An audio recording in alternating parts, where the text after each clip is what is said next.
De jeunes recrues dans les montagnes du Kurdistan. Ils forment désormais une véritable armée et ne sont plus les pittoresques guerriers kurdes, les peshmerga, ceux qui regardaient la mort en face. Si leurs espoirs se réalisent, ils seront bientôt incorporés dans les forces armées d'un nouvel Irak, comme soldats d'une république fédérale et démocratique. Et leur pays, le Kurdistan irakien, sera incorporé dans ce nouvel Irak une fois que le régime de Saddam Hussein aura définitivement été abattu.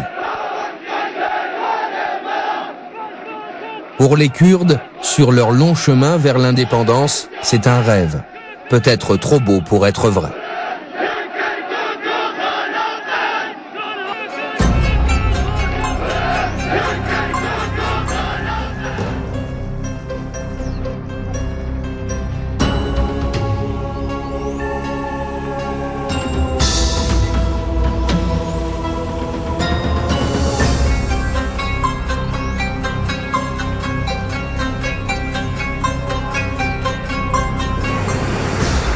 Arbil, la très ancienne métropole kurde dans le nord de l'Irak. Ces dernières années, les Kurdes ont pu, sous la protection des avions de combat américains, vivre ici dans la paix. Après les persécutions et les opérations d'extermination que leur avait infligé le régime de Saddam Hussein jusqu'au début des années 90, ils ont pu panser leurs blessures dans la région autonome kurde du nord de l'Irak et y connaître une relative sécurité et une modeste prospérité.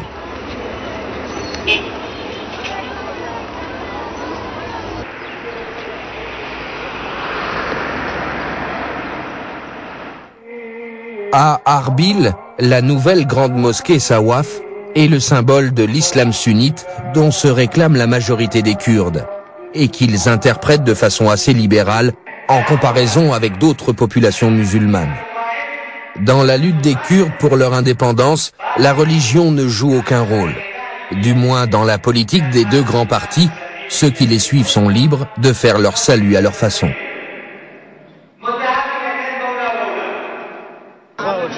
Dans le bazar d'Arbil, le commerce était actif, jusqu'à ce qu'éclate la guerre. Le dinar irakien qui accourt dans la zone autonome kurde est beaucoup plus stable que les billets en provenance du sud, inévitablement ornés du portrait du dictateur Saddam Hussein. Les États-Unis songent à faire de cette monnaie kurde, qu'on qualifie de dinar suisse, la devise de l'Irak tout entier après la guerre. Nous vivons beaucoup mieux dans le Kurdistan irakien que nous ne vivions avant en Irak. Nous ne voulons pas d'un Kurdistan totalement indépendant, mais nous voulons tout de même garder ce pays qui est le nôtre. Nous avons remis notre destin entre les mains des Américains. Nous pensons qu'ils sont nos amis. Après tant d'années d'oppression, il ne nous reste qu'à faire confiance aux Américains. Le taux de change, à l'avenir, ne devrait plus être fixé au bazar, mais par une banque centrale du Kurdistan. Cela souligne l'ambition kurde d'une certaine autonomie politique.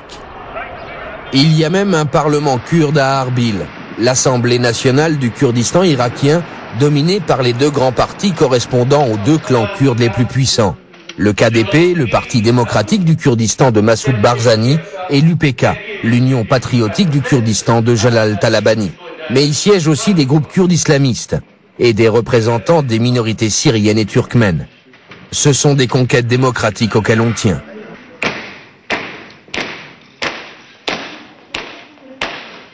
La relève de la garde dans le grand hall du Parlement. À côté, le portrait du légendaire Mustafa Barzani, le père de l'actuel leader Massoud Barzani, encadré par les trois couleurs du drapeau kurde. Cela va bien au-delà des attentes de nombreux Kurdes. Jamais les choses ne sont allées aussi bien pour nous. Ce qui montre seulement, au fond, à quel point elles allaient mal avant. L'ironie du sort, c'est que le Kurdistan était la partie la plus sous-développée de l'Irak.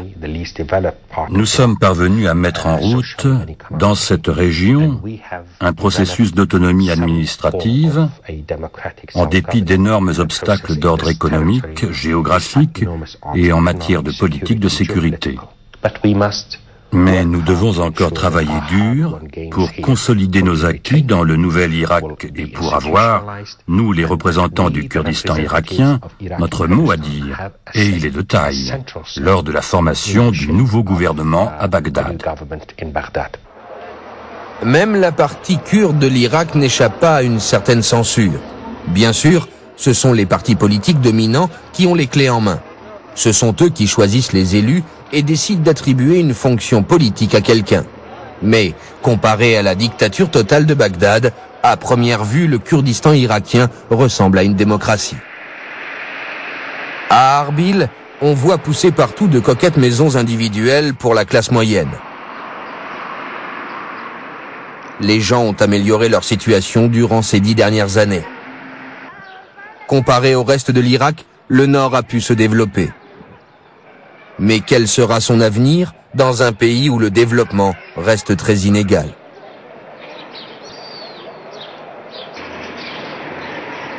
Dans leur maison, les gens se préparent à des changements. Et d'abord, pour surmonter les désordres de la guerre. La fin de la détestable dictature de Saddam Hussein n'est pas sans risque ni danger, tout particulièrement pour les Kurdes. Par peur des gaz toxiques et des armes biologiques, beaucoup calfeutrent les fenêtres, d'une pièce au moins. Et comme la famille de Myriam Babakir Mahmoud, ont fait provision de vivres, d'eau et de couverture.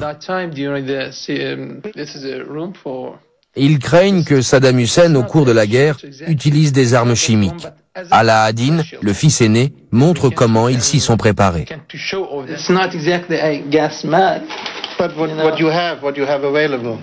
Ce n'est pas un vrai masque à gaz, mais c'est tout ce qu'on a. Les gens d'ici ont confectionné ces masques de protection de la façon la plus rudimentaire.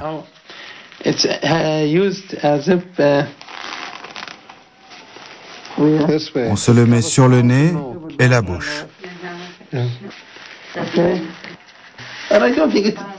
Mais je ne crois pas que ça protège vraiment. C'est plutôt pour nous rassurer.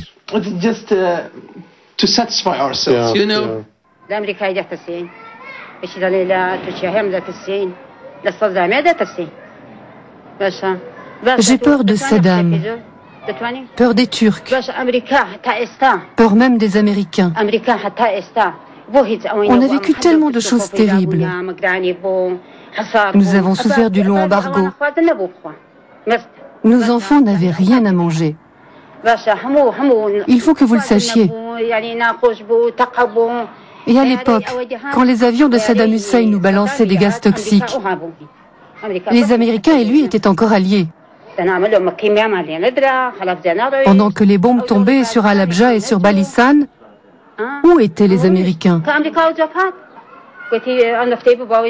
Ils s'intéressent uniquement au pétrole.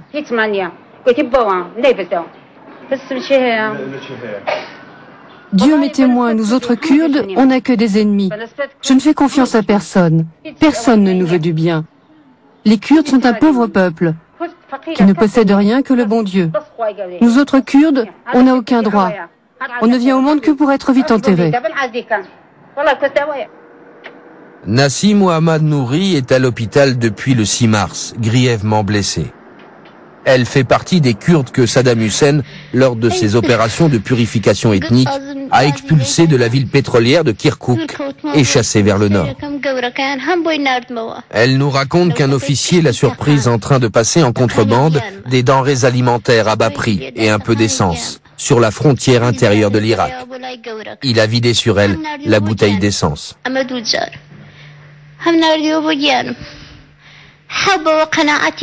L'officier est venu en personne. J'étais paralysée par la peur et incapable de bouger. Je ne pouvais même pas crier. Ces hommes étaient si puissants. L'officier m'a mis le feu.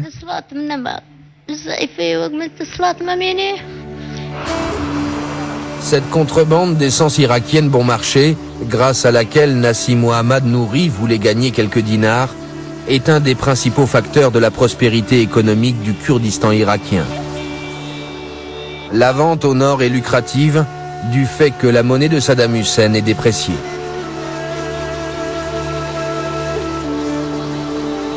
Tout à côté du pont où les camions faisaient encore la queue à la veille de la guerre, se trouve le cimetière de Kelak, premier village de la région autonome kurde au nord de Mossoul.